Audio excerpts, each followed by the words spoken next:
प्रकरण 44 महात्मा गांधी के साथ वर्धा में आपका स्वागत है। महात्मा गांधी के सचिव श्री महादेव देसाई ने इन शब्दों के साथ खद्दर की मालाएं भेंट करते हुए मिस ब्लेच, श्री राइट्स और मेरा स्वागत किया।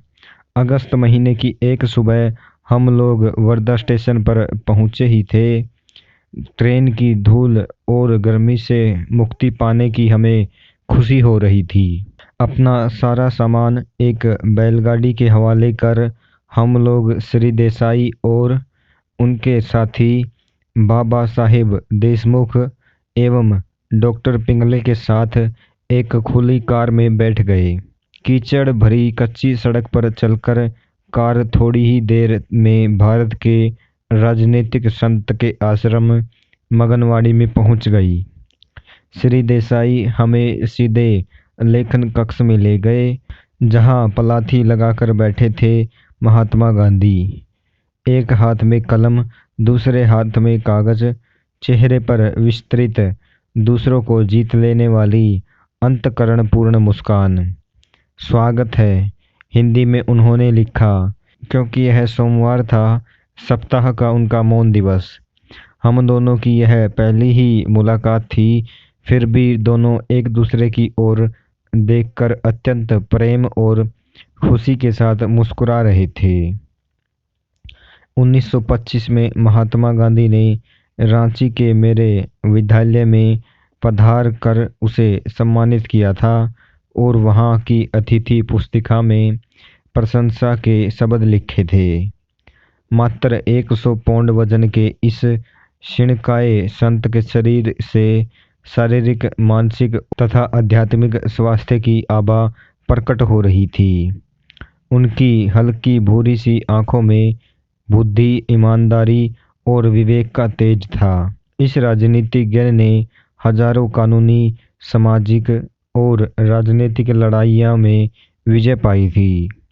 महात्मा गांधी ने भारत की कोटि कोटि अशिक्षित जनता के हृदय में अपना जो अटल स्थान बनाया है, वैसा स्थान अपनी जनता के हृदय में विश्व के किसी अन्य नेता ने नहीं बनाया। उनकी विख्यात उपाधि महात्मा उनके प्रति जनता के सहज आदर एवं प्रेम की निशानी है। उनकी खातिर ही गांधी जी केवल धोती पहनकर रहते हैं, जबकि उनके इस पोशाक पर सब तरफ के व्यंग चित्र बनाए जाते हैं। यह पोशाक पदजलित जनता के साथ उनकी एकात्मता का प्रतीक है, जो इससे अधिक कुछ पहन नहीं सकती। यहाँ के सब आश्रमवासी आपकी सेवा में उपस्थित हैं। आपको कोई भी काम पड़े तो कृपया इन्हें बुला लीजिए।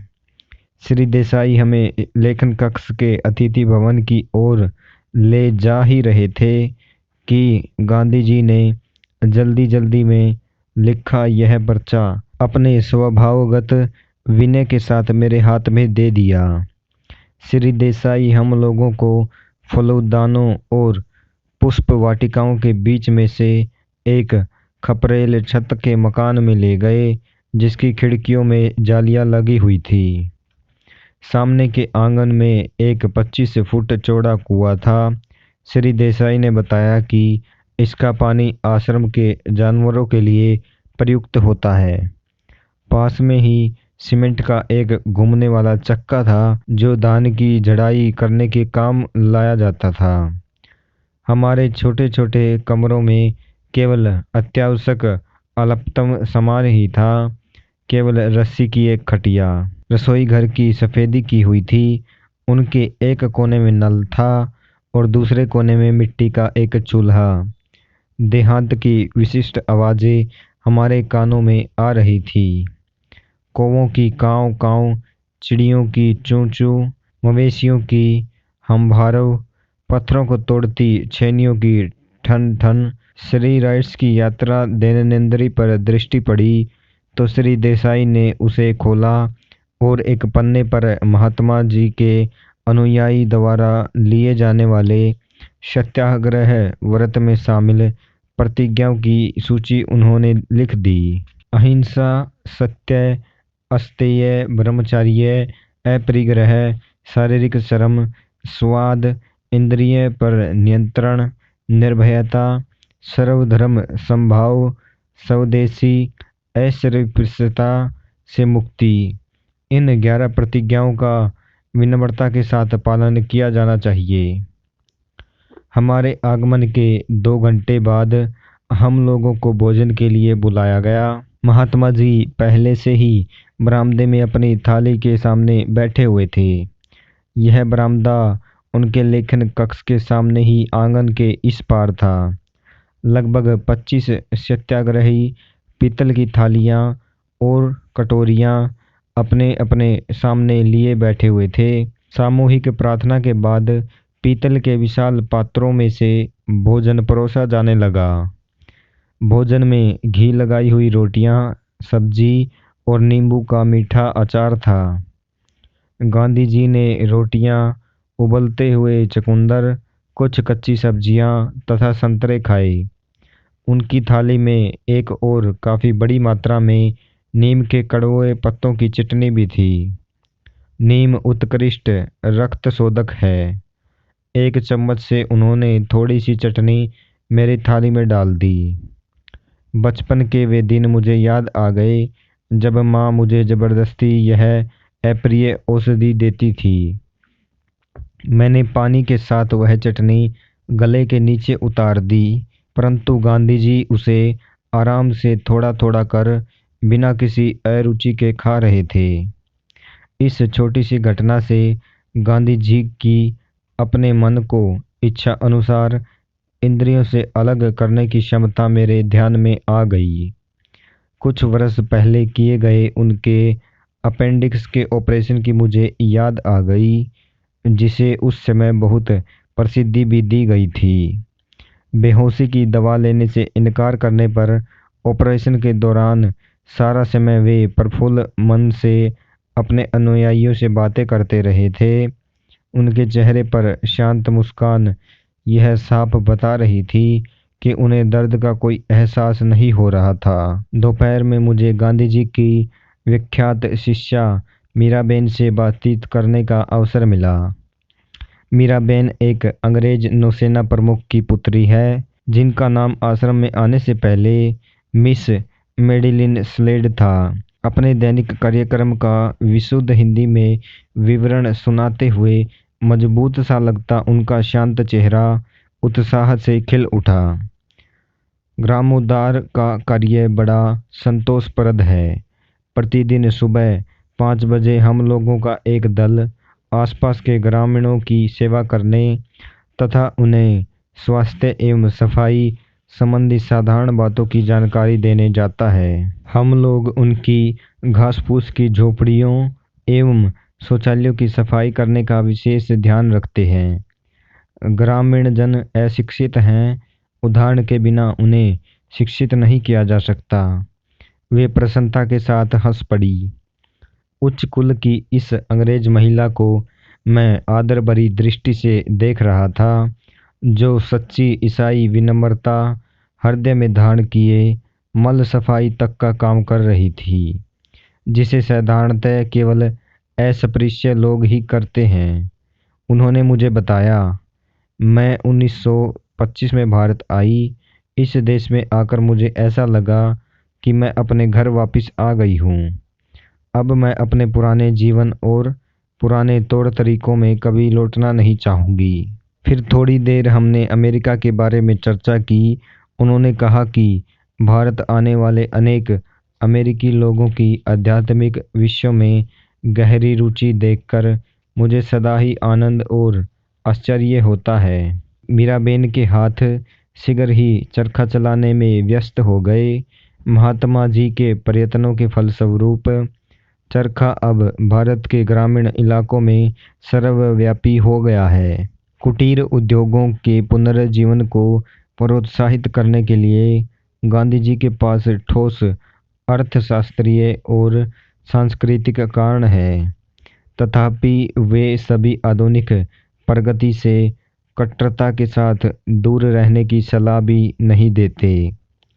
उनके अपने राष्ट्रव्यापी व्यस्त जीवन में मशीनों, रेलगाड़ियों, मोटर गाड़ियों तथा टेलीग्राफ ने महत्वपूर्ण भूमिका निभाई है। 50 वर्ष की जनसेवा, जेल के अंदर बाहर आना जाना, राजनीतिक जगत की छोटी से छोटी बातों एवं उसकी कठोर वास्तविकताओं के साथ दिन प्रतिदिन संघर्ष, इन सभी बातों द्वारा उनके जीवन में और अधिक संतुलन आ गया है। उनकी उदार मनस्कता में, उनकी स्वस्थ चित्तता में और भी अधिक वृद्धि हुई है तथा इस विलक्षण मानवीय तमाशे का विनोदपूर्ण कौतूहलिक बुद्धि के साथ अवलोकन करना सिखाया है। शाम 6 बजे बाबा साहेब देशमुख के यहाँ उनके निमंत्रण पर हम तीनों ने भोजन का आनंद लिया। 7 बजे की प्रार्थना के समय हम लोग आश्रम लौट आए और छत पर पहुँचे, जहाँ 30 सत्याग्रही गांधी जी के सामने अर्धवृत्ताकार में बैठे थे। गांधी जी एक चटाई पर बैठे थे। एक पुरानी जेब घड़ी उनके सामने खड़ी करके रखी हुई थी। अस्त होते सूर्य की अंतिम किरणें ताड़ और बरगद के वृक्षों पर पड़ रही थी। रात के अंधेरे की और झिंगुरों की गुनगुनाहट शुरू हो गई थी। वातावरण शांत गंभीर था। मैं मंत्रमुग्ध हो गया। श्री देसाई एक भजन गाने लगे और बाकी लोग उसका साथ देने लगे। इसके बाद गीता पाठ हुआ। गांधी जी ने समापन प्रार्थना के लिए मुझे संकेत किया। वहाँ भाव और अभिलाषा का कैसा दिव्य संयोग था। यह एक अविस्मरणीय स्मृति बनकर रह गई। वर्धा में छत पर तारों के नीचे ध्यान। समय की पाबंदी का पालन करते हुए ठीक 8 बजे गांधी जी ने अपना मौन भंग किया। उनके लिए अपने जीवन के विशाल कार्यों के कारण उनके समय को सूक्ष्मता से विभाजित कर विविध कार्यों में बांटना आवश्यक है। स्वागत स्वामी जी। इस बार महात्मा जी का अभिनंदन कागज के माध्यम से नहीं था। हम छत से उतरकर उनके लेखन कक्ष में पहुंचे ही थे। लेखन कक्ष में कोई फर्नीचर नहीं था। वहाँ केवल बैठने की आसन नुमा छोटी छोटी चकोर चटाइयाँ थी। जमीन पर बैठकर लिखने के काम आ सके इतनी ऊंचाई की एक डेस्क, कागज और कुछ साधारण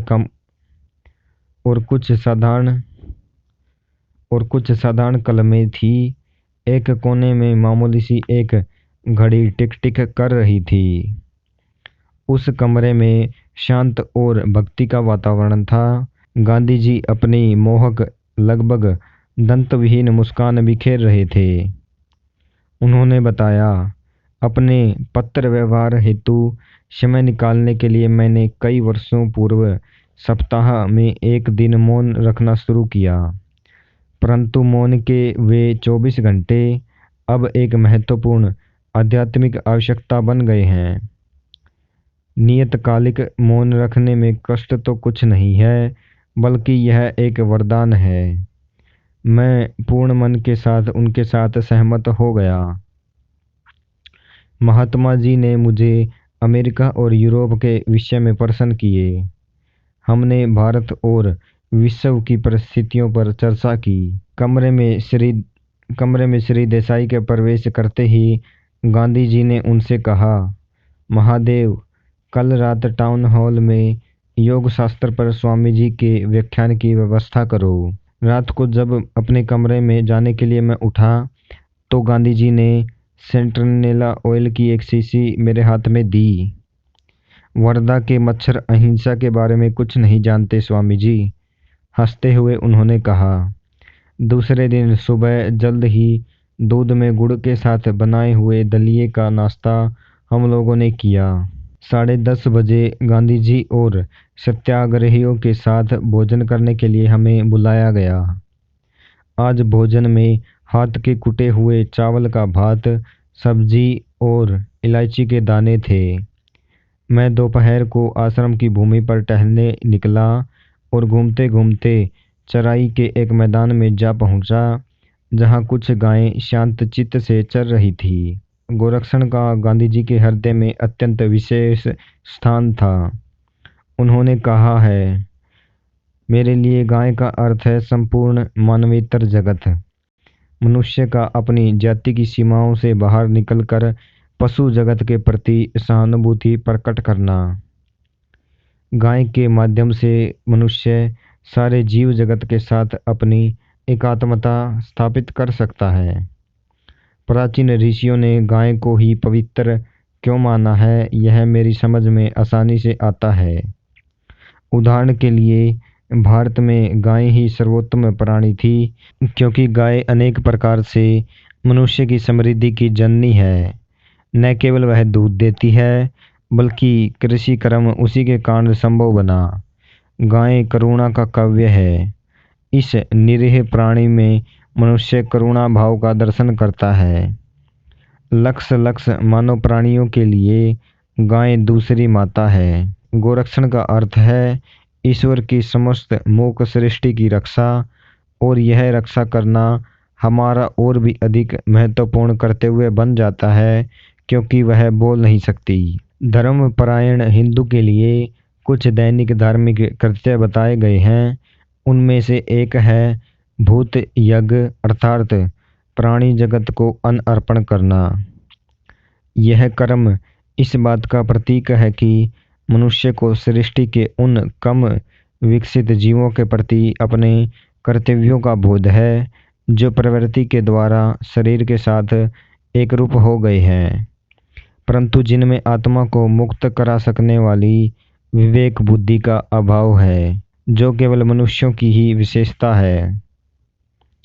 इस प्रकार भूत यज्ञ निर्बलों की सहायता के लिए मनुष्य की तत्परता को सुदृढ़ बनाता है, जैसे मनुष्य भी बदले में उच्चतर अदृश्य जीवों से असंख्य प्रकार से सहायता पाता है। भूमि, समुद्र और आकाश में प्रकृति ने जो नवशक्ति प्रदायक उपहार जगह जगह बहुयात में बिखेर रखे हैं, उनके लिए भी मानव जाति ऋण में बंधी हुई है। प्रकृति, प्राणी जगत, मानव तथा सूक्ष्म जगत के देवताओं के बीच कर्म विकास की भिन्न भिन्न अवस्थाओं के कारण परस्पर संपर्क में जो बाधाएं हैं, उन्हें एक मूक प्रेम के दैनिक यज्ञों के द्वारा ही पार किया जा सकता है, जो प्रतिदिन करना चाहिए।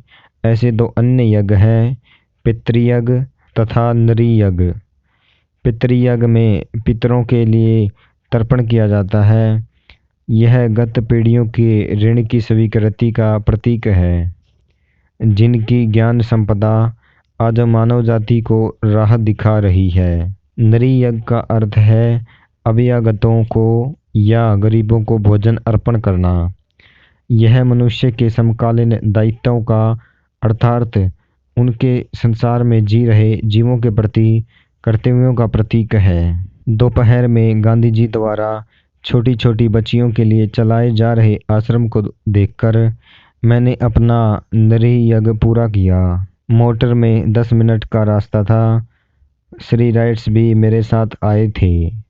रंग बिरंगी साड़ियाँ पहने वे बालिकाएं ऐसी लग रही थी मानो लंबे लंबे डंठलों पर छोटे छोटे फूल लगे हों। बाहर खुले मैदान में ही मैंने हिंदी में छोटा सा भाषण दिया। भाषण खत्म होते होते बादलों ने अचानक पानी बरसाना शुरू कर दिया। हंसते हुए श्री राइट्स और मैं कार में घुस गए और घनी बारिश में मगनवाड़ी की ओर तेजी से बढ़ चले। उष्ण प्रदेश में वर्षा भी कितनी घनी और तीव्रता के साथ होती है। अतिथि भवन में पुनः प्रवेश करते हुए मैं यहाँ हर तरफ दिखाई देने वाली नितांत सादगी और त्याग की निशानियों को देखकर फिर एक बार प्रभावित हो उठा। गांधी जी ने अपने वैवाहिक जीवन के काफी प्रारंभ में ही अपरिग्रह व्रत ले लिया था। वार्षिक 60,000 रुपये से अधिक आय देने वाली वकालत छोड़कर उन्होंने अपनी सारी संपत्ति गरीबों में बांट दी। श्री युक्तेश्वर जी संसार त्याग की सामान्यतः दिखने वाली अपनी अल्प धारणाओं पर कभी कभी व्यंग किया करते थे। वे कहते थे, भिखारी संपत्ति का त्याग नहीं कर सकता। यदि कोई मनुष्य विलाप कर रहा है कि मेरा धंधा डूब गया, पत्नी मुझे छोड़कर चली गई, अब मैं संसार त्याग कर आश्रम में चला जाता हूँ।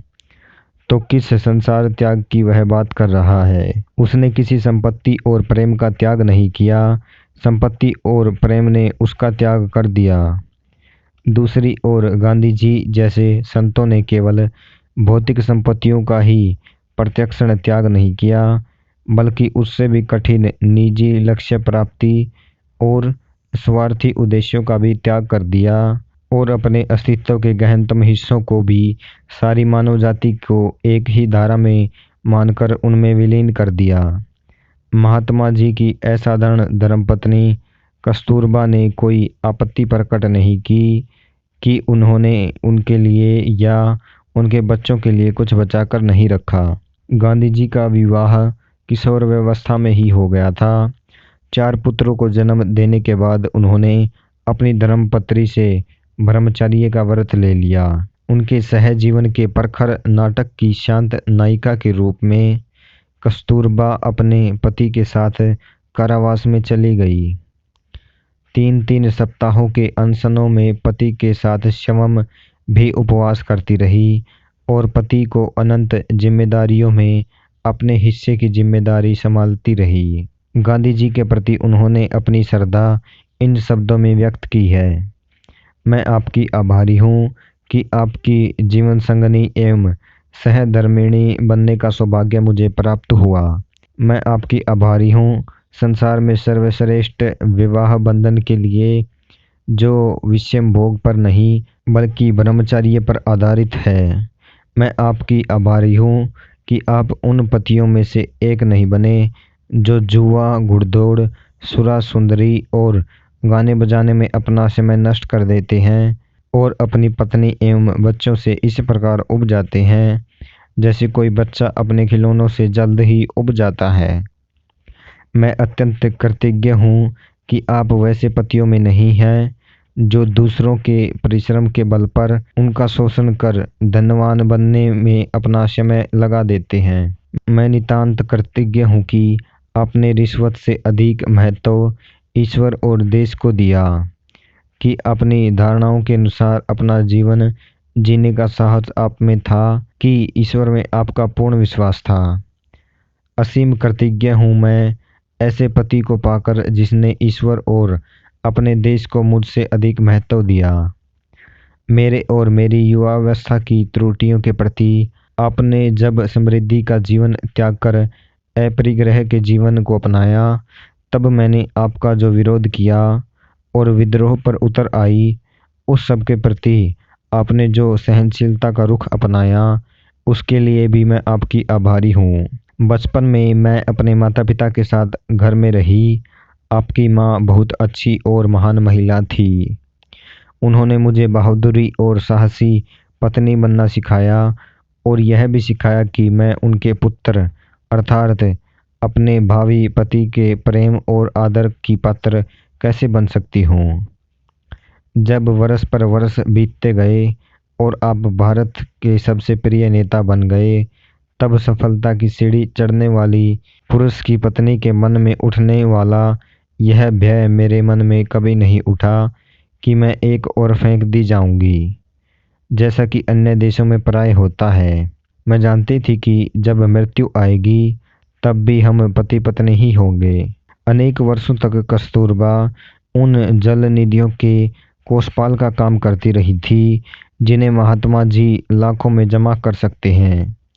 भारत के घरों में बड़ी मज़ेदार कहानियाँ बताई जाती हैं कि गांधी जी की सभाओं में महिलाओं को आभूषण पहनकर जाने को लेकर पति लोग बहुत चिंतित रहते हैं, क्योंकि पद दलितों की वकालत करने वाले गांधी जी की जादुई वाणी सोने के कंगनों और हीरे के हारों पर अपना जादू चलाकर उन्हें अपने आप हाथों और कंठों से निकालकर दान पत्र में जमा करवा देती हैं। एक दिन जननिधि कोषपाल कस्तूरबा 4 रुपये का खर्च का हिसाब नहीं दे सकी।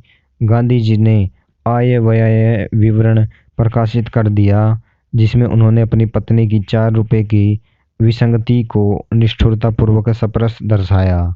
अमेरिका में अपने शिक्षा वर्गों में यह कहानी मैं प्राय सुनाया करता था। एक दिन हॉल में उपस्थित एक महिला क्रोध से भड़क उठी। महात्मा हो या कोई और, यदि वे मेरे पति होते तो इस तरह के अनावश्यक सार्वजनिक अपमान के लिए ऐसी खबर लेती कि उन्हें छठी का दूध याद आ जाता। थोड़ी देर तक हम दोनों के बीच में अमेरिकी पत्नियों और भारतीय पत्नियों के विषय में हास्य विनोद भरा वागयुद्ध चलता रहा। तत्पश्चात मैंने पूरी तरह से बात समझाई। मैंने कहा, कस्तूरबा महात्मा गांधी को अपना पति नहीं बल्कि अपना गुरु मानती हैं, जिसे छोटी सी धूल के लिए भी कड़ी फटकार लगाने का अधिकार होता है। कस्तूरबा को इस तरह सार्वजनिक फटकार लगाने के कुछ समय बाद गांधी जी को एक राजनैतिक आरोप में कारावास की सजा हो गई। जब वे शांत भाव से अपनी पत्नी से विदा ले रहे थे, तब वे उनके पैर में गिर पड़ी और विनम्रता के साथ हाथ जोड़कर बोली, गुरुदेव, मैंने आपका मन दुखाया है तो मुझे क्षमा कीजिए। उस दिन दोपहर को 3 बजे मैं पूर्व निर्धारित कार्यक्रम के अनुसार उस संत के लेखन कक्ष में उनसे मिलने जा पहुंचा, जिसने अपनी पत्नी को भी अपनी एक निष्ठ शिष्य बना दिया था। दुर्बल चमत्कार। गांधी जी ने सिर उठाकर अपनी अविस्मरणीय मुस्कान के साथ मेरी ओर देखा। चटाई पर उनके पास बैठते हुए मैंने पूछा, महात्मा जी, क्या आप अहिंसा की अपनी व्याख्या बताने की कृपा करेंगे? विचार या कृति से किसी जीव को किसी प्रकार की हानि न पहुंचाना। सुंदर आदर्श, परंतु संसार तो सदा ही पूछेगा, किसी बच्चे को या शिवम को अपने को बचाने के लिए क्या सांप को मारना नहीं चाहिए? सांप को मारने के लिए मुझे अपनी 2 प्रतिज्ञाएं भंग करनी पड़ेंगी, निर्भयता और अहिंसा। इसकी अपेक्षा तो मैं भीतर ही भीतर प्रेम के संपदनों से सांप को शांत करना चाहूँगा। परिस्थितियों के साथ मेल बिठाने के लिए मैं अपने आदर्शों को नहीं छोड़ सकता।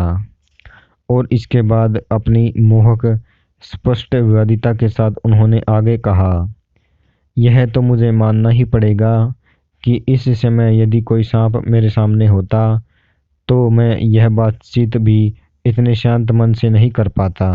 उनकी डेस्क पर आहार के संबंध में पाश्चात्य लेखकों द्वारा लिखित कुछ आधुनिक पुस्तकें देखकर मैंने कुछ विचार प्रकट किए। उन्होंने हंसते हुए कहा, हाँ, अन्य सब क्षेत्रों की तरह ही सत्याग्रह में भी आहार का बड़ा महत्व है। मैं सत्याग्रहियों के लिए पूर्ण ब्रह्मचर्य पर जोर देता हूँ, अतः मैं सदा ही ब्रह्मचर्य पालन के लिए अनुकूल आहार ढूंढने की चेष्टा करता हूँ। काम वासना पर विजय प्राप्त करने के लिए पहले रसना पर विजय प्राप्त करना आवश्यक है। उपवास करते जाना या अदर निराहार रहना या संतुलित आहार लेना इसका उत्तर नहीं है। भोजन की आंतरिक लालसा पर विजय प्राप्त कर लेने के बाद सत्याग्रही को चाहिए कि वह विटामिन, खनिज तत्व, कैलोरी आदि सब आवश्यक तत्वों से युक्त संतुलित शाकाहारी भोजन ले। आहार के संबंध में आंतरिक और बाह्य विवेक से सत्याग्रही का वीर्य सारे शरीर के लिए ओज में परिणत हो जाता है। महात्मा जी ने अपने मांसाहार का विकल्प बन सकने वाले शाकाहारी पदार्थों के बारे में अपनी अपनी जानकारी प्रस्तुत की। मैंने कहा, एवोकेडो बहुत अच्छा होता है। कैलिफोर्निया में मेरे सेंटर के पास एवोकेडो के अनेक वृक्षकुंज हैं। गांधी जी का चेहरा उत्सुकता के साथ खिल उठा। वर्धा में एवोकेडो हो सकेंगे? खाने की नई चीज से सत्याग्रहियों को बहुत खुशी होगी। मैं लॉस एंजलिस से एवोकेडो के कुछ पौधे वर्धा भेजने की याद रखूंगा। अंडे में भी प्रोटीन उच्च मात्रा में होता है। क्या सत्याग्रहियों के लिए अंडे वर्जित हैं? भांज अंडे वर्जित नहीं हैं। कुछ याद आकर महात्मा जी हंस पड़े। फिर भी कई वर्षों तक मैं किसी को उनका उपयोग करने नहीं देता था। मैं शिवम तो अभी भी नहीं खाता हूँ। एक बार मेरी एक पुत्रवधू पोषक तत्वों की कमी के कारण मरणासन हो गई थी। उसके डॉक्टर उसे अंडा खिलाने पर जोर दे रहे थे। मैं मान नहीं रहा था। मैंने अंडे के बदले दूसरा कुछ सुझाने का डॉक्टर से अनुरोध किया। डॉक्टर ने कहा, गांधी जी, बांझ अंडे में जीव नहीं होता है, इसलिए जीव की हत्या का भी कोई प्रश्न नहीं होता। तब मैंने अपनी पुत्र वधू को अंडे खिलाने की अनुमति खुशी से दे दी। वह जल्द ही ठीक हो गई। पिछली रात को गांधी जी ने लाहिड़ी महाशय के क्रियायोग की दीक्षा लेने की इच्छा प्रकट की थी। महात्मा जी की खुली मनोवृत्ति और जिज्ञासा देखकर मैं अभिभूत हो गया। अपनी ईश्वर आराधना में वे बच्चों के समान हैं और उस विशुद्ध गहनशीलता को प्रकट करते हैं जिसकी बच्चों में प्रशंसा करते हुए ईसा मसीह ने कहा था, स्वर्ग का राज्य यीशु का ही है। क्रिया का उपदेश देने के लिए मैंने जो समय निर्धारित किया था वह आ गया। अब श्री देसाई, डॉक्टर पिंगले सहित क्रिया प्रवृत्ति जानने की इच्छा रखने वाले कुछ अन्य सत्याग्रही भी कमरे में दाखिल हो गए। मैंने पहले उन सबको योगदा के शारीरिक व्यायाम सिखाए। इसमें शरीर को मन की आंखों से 20 भागों में विभाजित देखा जाता है और फिर अपनी इच्छा शक्ति के एक एक करके इस प्रत्येक भाग में शक्ति संचार कराया जाता है। शीघ्र ही वहां उपस्थित प्रत्येक व्यक्ति मेरे सामने मानव मोटर की तरह थरथराने लगा। गांधी जी के शरीर के लगभग सदा ही दृष्टि के सामने खुले रहने वाले 20 भागों में शक्ति की थरथराहट की लहरों को देखना आसान था। वे बहुत दुबले पतले तो हैं, परंतु इतने भी नहीं कि दिखने में अच्छे न लगे। उनकी त्वचा चिकनी है और उस पर कोई झुर्रियां नहीं पड़ी हैं। बाद में मैंने उन सबको क्रियायोग की मुक्तिदायिनी विधि की दीक्षा दी। गांधी जी ने विश्व के सारे धर्मों का श्रद्धाभाव के साथ अध्ययन किया है।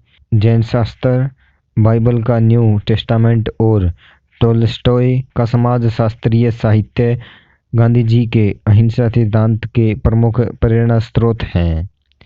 उन्होंने अपने विश्वास के बारे में कुछ इस प्रकार लिखा है, मैं बाइबल, कुरान और जैन अवस्था को वेदों के समान ही ईश्वर प्रेरित मानता हूँ। मैं गुरु परंपरा में विश्वास करता हूँ, परंतु इस युग में लक्ष लोगों को गुरु के बिना ही काम चलाना पड़ेगा, क्योंकि किसी एक व्यक्ति में परिपूर्ण पवित्रता और परिपूर्ण ज्ञान का संयोग मिलना दुर्लभ है। परंतु मनुष्य को यह सोचकर निराश होने की आवश्यकता नहीं कि वह अपने धर्म के सत्य को कभी जान नहीं पाएगा, क्योंकि हिंदू धर्म के और सभी महान धर्मों के मूल सिद्धांत अपरिवर्तनीय और सहज समझने योग्य हैं। प्रत्येक हिंदू की भांति मैं भी ईश्वर और इसके एकत्व में, पुनर्जन्म और मुक्ति में विश्वास करता हूँ। अपनी पत्नी के प्रति अपनी भावना के समान ही हिंदुत्व के प्रति अपनी भावना का भी मैं वर्णन नहीं कर सकता। मेरे मन को जिस तरह से मेरी पत्नी प्रभावित कर सकती है, उस तरह संसार की अन्य कोई नारी भी नहीं कर सकती। ऐसा नहीं है कि उसमें कोई दोष नहीं है, बल्कि मैं तो यह भी कहूँगा कि मैं उसमें जितने दोष देख पाता हूँ, उससे भी कहीं अधिक दोष उसमें होंगे। परंतु उसके प्रति एक अटूट बंधन का भाव मेरे मन में है। हिंदुत्व के प्रति और हिंदुत्व के बारे में भी ऐसा ही भाव मेरे मन में है। उनमें चाहे कितने ही दोष हों और कितनी ही त्रुटियां हों, गीता पाठ के या तुलसी रामायण के संगीत जैसा आनंद मुझे और किसी भी बात में नहीं मिलता। जब जब मुझे ऐसा लगा कि मैं अपने अंतिम श्वास ले रहा हूँ, तब गीता ही मेरी आधार थी। हिंदू धर्म अनियमार्गी धर्म नहीं है। इसमें संसार के सभी प्रेरित पैगंबरों और संत महात्माओं की पूजा के लिए जगह है। सामान्य अर्थ में यह मिशनरी धर्म नहीं है। बेशक इसे अनेकानेक जनजाति, वंश, कुल अपने में समा लिए हैं, परंतु यह सामने की प्रक्रिया कर्म विकास की प्रक्रिया के अंतर्गत अनजाने में संपन्न हुई। हिंदू धर्म शिक्षा देता है कि प्रत्येक मनुष्य को अपने पथ या अपने धर्म के अनुसार ईश्वर की आराधना करनी चाहिए और इसके लिए किसी धर्म के साथ उसका कोई विरोध नहीं है। ईसा मसीह के बारे में गांधी जी ने लिखा है, मुझे दृढ़ विश्वास है कि यदि आज वे इस संसार में लोगों के बीच जी रहे होते तो उन अनेक लोगों के जीवन को भी अपने आशीर्वाद से धन्य करते जिन्होंने शायद ही उनका नाम कभी न कभी सुना हो। जैसा कि लिखा ही गया है, वह प्रत्येक मनुष्य नहीं जो मुझे प्रभु प्रभु कहता है, परंतु वह है जो मेरे परमपिता की इच्छा का पालन करता है। स्वयं अपने जीवन के दृष्टांत से ईसा ने मानव जाति को वह उच्च उद्देश्य और एकमात्र लक्ष्य दिखाया है जिसे प्राप्त करने का हम सबको प्रयास करना चाहिए। मेरा विश्वास है कि वे केवल ईसाइयों के नहीं बल्कि पूरे संसार के, सब देशों के और सब जातियों के हैं। वर्धा में हमारे अंतिम दिन की शाम को श्री देसाई द्वारा टाउन हॉल में आयोजित सभा में मैंने व्याख्यान दिया। योग पर व्याख्यान सुनने के लिए आए लगभग 400 लोगों से हाल खचाखच भर गया, यहाँ तक कि लोगों को खिड़कियों में भी बैठना पड़ा। मैं पहले हिंदी में बोला, फिर अंग्रेजी में। हम लोग व्याख्यान समाप्त कर आश्रम में लौट आए और अपने कमरों की तरफ जा रहे थे तो देखा कि गांधी जी शांति में और अपने पत्र व्यवहार में मगन बैठे हैं। सुबह 5 बजे जब मैं उठा तो अभी आधी रात का अंधेरा छाया हुआ था। ग्रामीण जीवन में धीरे धीरे जागृति आ रही थी। सबसे पहले आश्रम के प्रवेश द्वार के सामने एक बैलगाड़ी गई, फिर एक किसान सिर पर भारी बोझ संभालते हुए गुजरा। सुबह के नाश्ते के बाद गांधी जी से विदा लेने और उन्हें प्रणाम करने के लिए हम तीनों उनके पास गए। महात्मा जी अपनी प्रातःकालीन प्रार्थना के लिए सुबह 4 बजे ही उठ जाते हैं। महात्मा जी, अब हम चलते हैं। उनके चरणों का स्पर्श किया। आपके हाथ में भारत सुरक्षित है। वर्धा में वह सुखद समय बिताए वर्षों बीत गए हैं। जल स्थल आकाश में युद्धरत विश्व में अंधकार छा गया है। महान नेताओं में अकेले गांधी जी ने ही सशस्त्र शक्ति के स्थान पर व्यावहारिक अहिंसा का विकल्प प्रस्तुत किया है। शिकायतों को और अन्यायों को दूर करने के लिए महात्मा जी ने अहिंसा के उपायों का अवलंबन किया है और बार बार उन उपायों ने अपनी प्रभावकारिता सिद्ध की है।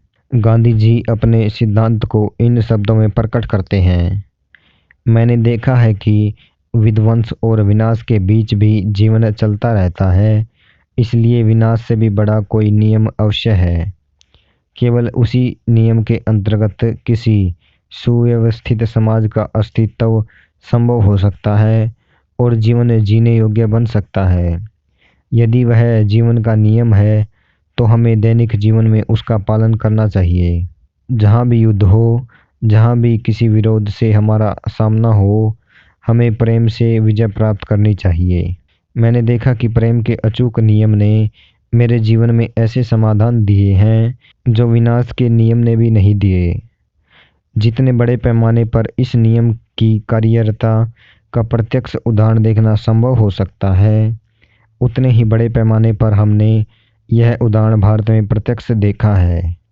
मैं यह नहीं कह रहा हूँ कि भारत में 36 करोड़ लोगों के मन में अहिंसा ने घर बना लिया है, परंतु मैं यह दावा अवश्य करता हूँ कि अत्यंत अल्प समय में यह अन्य किसी भी सिद्धांत की अपेक्षा कहीं अधिक गहराई तक उतर गई है। अहिंसा की मानसिक अवस्था प्राप्त करने के लिए काफ़ी कष्टप्रद साधना की आवश्यकता होती है। उसके लिए सैनिक के जीवन की भांति कठोर अनुशासनबद्ध जीवन की आवश्यकता होती है। इसकी पूर्णावस्था तभी आती है जब मन, शरीर एवं वाणी से पूर्ण समन्वय स्थापित हो जाए। यदि हम सत्य और अहिंसा के नियम को अपने जीवन का नियम बनाने की ठान ले तो प्रत्येक समस्या अपना समाधान स्वयं प्रस्तुत कर देगी। विश्व का राजनीतिक घटनाक्रम इस सत्य की ओर कटु संकेत कर रहा है कि आध्यात्मिक दृष्टि के बिना मनुष्य का विनाश सुनिश्चित है। यदि धर्म ने नहीं तो विज्ञान ने मानव जाति के मन में असुरक्षा और सब भौतिक पदार्थों की निस्सारता की अफूट सी भावना जगा दी है। अब सचमुच मनुष्य अपने स्रोत और उद्गम, अपने भीतर स्थित परमात्मा के पास न जाए तो और कहाँ जाए। इतिहास पर दृष्टि डाले तो यह कहना पूर्णतः तर्कसंगत होगा कि पाशवी शक्ति के प्रयोग से मनुष्य की समस्याएं हल नहीं हुई हैं। प्रथम विश्व युद्ध के भीषण दुष्कर्मों के कर्मफल ने ही द्वितीय विश्व युद्ध का रूप लिया। वर्तमान रक्त पिपासु दुष्कर्मों के हिमपर्वत को परस्पर बंधुत्व भाव की उष्णता ही पिघला सकती है, अन्यथा दुष्कर्मों का यह हिमपर्वत तृतीय विश्व युद्ध को जन्म दे सकता है। 20वीं सदी की अमंगलतरीय विवादों के निपटारे के लिए मनुष्य मानवीय विवेक के स्थान पर जंगल न्याय का अवलंबन करने जाएंगे तो पृथ्वी पुनः जंगल ही बन जाएगी। जीवन में भाईचारा स्थापित न हो सका तो भयानक मृत्यु की गोद में भाईचारा होगा। यह ऐसे घृणित परिणामों के लिए नहीं था कि ईश्वर ने मनुष्य को अणुशक्ति का आविष्कार करने दिया था। युद्ध और अपराध से कोई भी लाभ नहीं होता। अरबों डॉलर विस्फोटों का धुआं बनकर शून्य में मिल गए। इतने पैसे में तो एक नए विश्व का निर्माण हो सकता था, ऐसे विश्व का निर्माण जो रोग व्यथा से लगभग मुक्त और दारिद्र्य से मुक्त होता। भय, अराजकता, अकाल और महामारी आदि के प्रलयन नृत्यों का रंगमंच न रहकर पृथ्वी शांति, समृद्धि और वृद्धिगत होते ज्ञान की विस्तीर्ण भूमि बनती। गांधी जी की अहिंसा की पुकार मनुष्य की अंतरात्मा को छूती है। राष्ट्रों को अब मृत्यु के साथ नहीं, बल्कि जीवन के साथ, विध्वंस के साथ नहीं, बल्कि निर्माण के साथ, घृणा के साथ नहीं, बल्कि प्रेम के रचनाकारी चमत्कारों के साथ अपना संबंध जोड़ना चाहिए। महाभारत में कहा गया है, चाहे किसी भी प्रकार की हानि क्यों न की गई हो, मनुष्यों को क्षमा कर देना चाहिए। कहा गया है कि मनुष्य की क्षमाशीलता के कारण ही मानव जाति का अस्तित्व निरंतर बना हुआ है। क्षमा पवित्रता है, क्षमा के कारण ही सृष्टि टिकी हुई है। क्षमा ही शक्तिमानों की शक्ति है, क्षमा ही त्याग है, क्षमा ही मन की शांति है। क्षमा और सौम्यता आत्म संयमी व्यक्तियों के गुण हैं। ये शाश्वत सद्धर्म का प्रतिनिधित्व करते हैं। अहिंसा, क्षमा और प्रेम का स्वाभाविक परिणाम है। गांधी जी कहते हैं, धर्म युद्ध में प्राण हानि आवश्यक ही हो जाए तो मनुष्य को ईसा मसीह की तरह स्वयं का रक्त बहाने के लिए तैयार होना चाहिए, दूसरों का नहीं। इससे विश्व में रक्तपात तो कम होगा। किसी दिन भारतीय सत्याग्रहियों पर महाकाव्य लिखे जाएंगे, जिन्होंने घृणा का प्रेम से, हिंसा का अहिंसा से सामना किया, जिन्होंने शस्त्र उठाने की अपेक्षा निर्दयता से कट जाना बेहतर समझा। कुछ ऐतिहासिक प्रसंगों पर तो परिणाम यह हुआ है कि दमनकारी अपनी बंदूक फेंककर भाग गए, क्योंकि दूसरों के जीवन को अपने जीवन से अधिक मूल्यवान मानने वाले उन मनुष्यों को देखकर उनके मन लज्जा से भर गए, वे अंतर में हिल गए। गांधी जी कहते हैं, रक्तपात के द्वारा अपने देश को स्वतंत्र कराने का प्रयास करने की अपेक्षा आवश्यक हुआ तो मैं सदियों तक स्वतंत्रता की प्रतीक्षा करूंगा। बाइबल चेतावनी देती है, जो तलवार हाथ में लेंगे तलवार से ही कटकर मर जाएंगे। महात्मा गांधी ने लिखा है, मैं अपने को राष्ट्रवादी कहता हूँ, लेकिन मेरा राष्ट्रवाद उतना ही व्यापक है जितना यह विश्व। यह पृथ्वी के सारे राष्ट्रों को अपने घेरे में लेता है। मेरे राष्ट्रवाद में पूरे विश्व का कल्याण समाविष्ट है। मैं नहीं चाहता कि अन्य राष्ट्रों के भस्मावेशों पर मेरा भारत खड़ा हो। मैं नहीं चाहता कि भारत एक मनुष्य का भी शोषण करे। मैं चाहता हूं कि भारत शक्तिशाली बने ताकि वह अन्य राष्ट्रों में भी शक्ति का संचार कर सके। आज ऐसा करने का एक भी राष्ट्र यूरोप में नहीं है। वे दूसरों को शक्ति नहीं देते। अमेरिका के राष्ट्रपति विल्सन ने अपने 14 सुंदर सूत्र तो प्रस्तुत कर दिए, पर बाद में कहा, शांति स्थापित करने का हमारा यह प्रयास विफल हो भी जाता है तो हमारे पास अपने शस्त्र तो हैं ही। मैं इस स्थिति को उलट देना चाहता हूँ और यह कहना चाहता हूँ कि अपने शस्त्र तो विफल हो ही चुके हैं, अब हमें किसी अन्य साधन की खोज करनी चाहिए। हमें प्रेम और ईश्वर की शक्ति को, सत्य को आजमाना चाहिए। जब वह हमारे पास होगी तब हमें और किसी चीज़ की आवश्यकता नहीं पड़ेगी।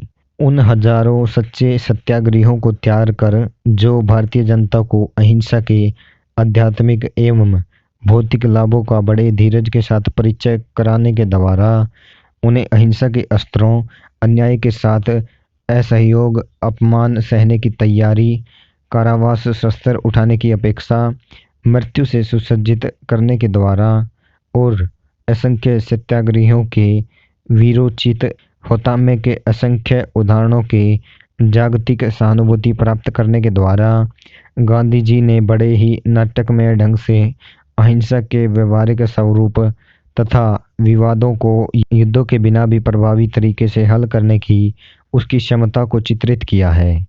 किसी भी अन्य देश के किसी भी नेता ने केवल गोलियों के द्वारा ही जो राजनीतिक रियायतें कभी प्राप्त की होंगी, उनसे कहीं अधिक राजनीतिक रियायतें गांधी जी ने अहिंसा के मार्ग द्वारा अब तक प्राप्त भी कर ली हैं।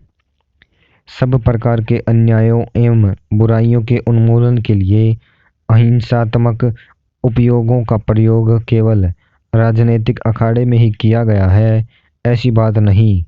भारतीय समाज सुधार के अत्यंत नाजुक और पेचीदे क्षेत्र में भी इसका प्रयोग किया गया है।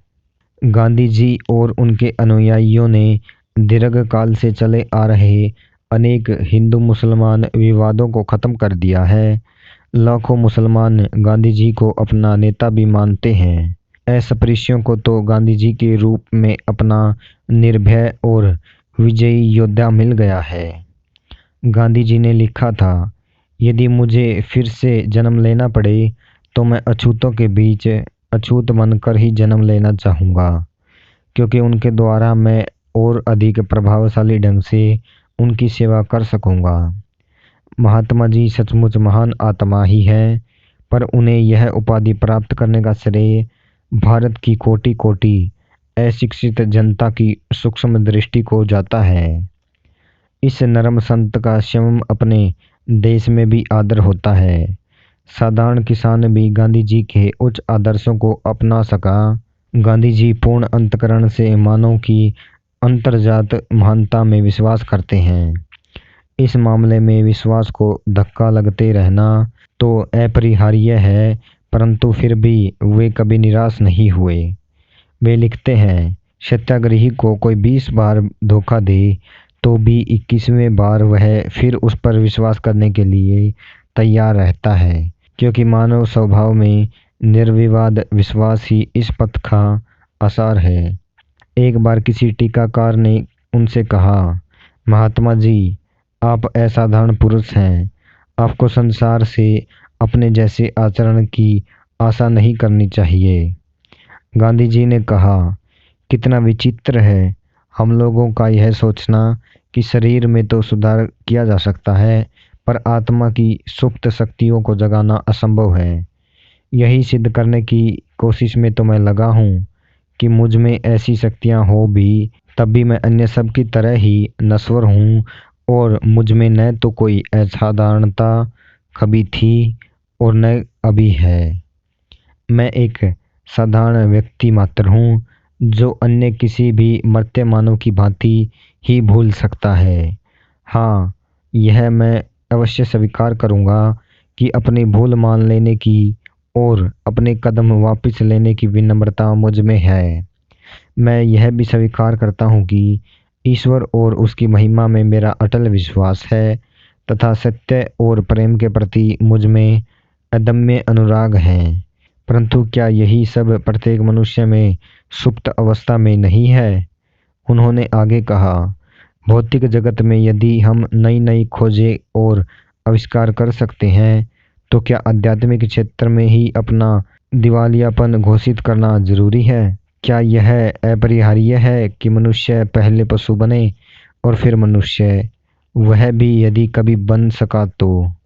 अमेरिकी लोगों को तो गर्व के साथ विलियम पेन के उस अहिंसा प्रयोग को याद करना चाहिए जो पेंसिल्वेनिया में 17वीं शताब्दी में स्वतंत्र बस्ती बसाने में उन्होंने किया था। वहाँ न कोई किले थे, न सैनिक थे, न कोई रक्षक थे और न कोई शस्त्रास्त्र थे। अमेरिका में बसने आए लोगों के और रेड इंडियन लोगों के बीच जो बर्बर सीमा प्रांतीय युद्ध और नृशंस नरसंहार चलते रहे थे, उनमें केवल पेंसिल्वेनिया के क्वेकर ही ऐसे लोगों में थे जिन्हें किसी ने कभी छुआ तक नहीं। बाकी लोग या तो लड़ाइयों में मार डाले गए या नरसंहारों में, परंतु ये लोग पूर्णतः सुरक्षित थे। एक भी क्वेकर औरत पर कभी हमला नहीं हुआ, एक भी क्वेकर बच्चे की कभी हत्या नहीं हुई, एक भी क्वेकर आदमी को कभी कोई यातना नहीं दी गई। अंत में सब लोगों को उस राज्य का शासन छोड़ देने पर विवश होना पड़ा। तब युद्ध छिड़ गया और कुछ पेंसिल्वेनिया के लोग मारे गए, परंतु केवल 3 क्वेकर ही इसमें मरे और ऐसे 3 लोग थे जो अपने मार्ग से इतने भटक गए थे कि सुरक्षा के लिए शस्त्र रखते थे। फ्रैंकलिन डी रूजवेल्ट ने कहा था, प्रथम महायुद्ध में बल प्रयोग से शांति स्थापित नहीं हो सकी। जय पराजय दोनों ही समान रूप से निरसिद्ध हुए। विश्व को इससे सीख लेनी चाहिए थी। लाओ त्जू का उपदेश था, हिंसा के जितने अधिक हथियार होंगे उतनी ही अधिक मनुष्य की दुर्दशा होगी। हिंसा की विजय का अंत शोक समारोह के साथ ही होता है। गांधी जी ने घोषणा की है, मैं विश्व शांति के लिए लड़ रहा हूँ, उससे कम किसी बात पर यह लड़ाई नहीं रुक सकती। यदि भारतीय आंदोलन अहिंसक सत्याग्रह के आधार पर सफल हुआ तो देश प्रेम को एक नया अर्थ प्राप्त होगा, और यदि छोटे मुंह बड़ी बात कहूँ तो स्वयं जीवन को ही एक नया अर्थ मिल जाएगा। इससे पहले कि पाश्चात्य जगत गांधी जी के कार्यक्रम को एक अव्यवहारिक स्वप्न दृष्टता का कार्यक्रम मानकर उसकी उपेक्षा करे, उसे गैलीली के प्रभु की सत्याग्रह की व्याख्या पर विचार करना चाहिए।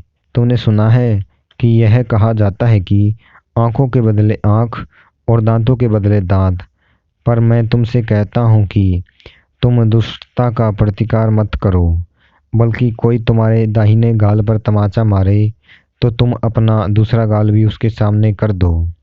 विधि योजना की सूक्ष्म अचूकता के अनुरूप ही गांधी योग एक ऐसी शताब्दी में प्रसरित हो चला है जो दो विश्व युद्धों से ध्वस्त और बर्बाद हो चुकी है। गांधी जी के जीवन की परस्तर प्राचीर पर दिव्य लिखावट साफ झलक रही है, जो भाइयों के बीच फिर रक्तपात के विरुद्ध चेतावनी दे रही है।